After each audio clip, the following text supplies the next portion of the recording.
Allahabad high court से जुड़ी बड़ी खबर आपको बता दें, श्री कृष्ण जन्मभूमि शाहिद का तनाजा मामले में हाईकोर्ट में समाअत हुई है। तरमीम को लेकर दी गई एप्लीकेशन पर समाअत हुई। मरकजी सरकार को भी पार्टी बनाए जाने की मांग की गई है।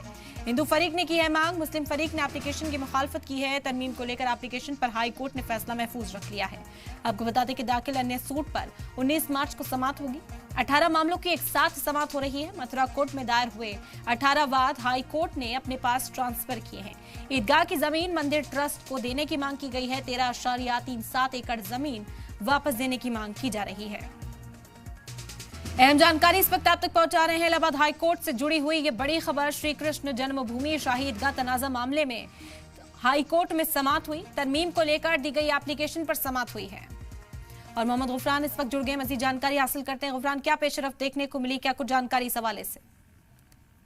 बिल्कुल, देखिए, श्री कृष्ण जन्मभूमि और शाही ईदगाह मामले में एक याचिका जो है हिंदू पक्षकारों की तरफ से, उस पर आज सुनवाई हुई है। इस पूरे मामले में 16 और एक 2 सूट नंबर पर सुनवाई हुई है। दोनों सूट नंबर में अमेंडमेंट यानी इसमें फेरबदल संशोधन को लेकर के जो मांग है हिंदू पक्षकारों की तरफ से की गई थी। इस पर पूरी सुनवाई होने के बाद कोर्ट ने जो फैसला है उसको रिवर्स कर लिया है और अभी इस पूरे मामले में कुल 18 याचिकाएं हैं, सभी पर सुनवाई होनी है।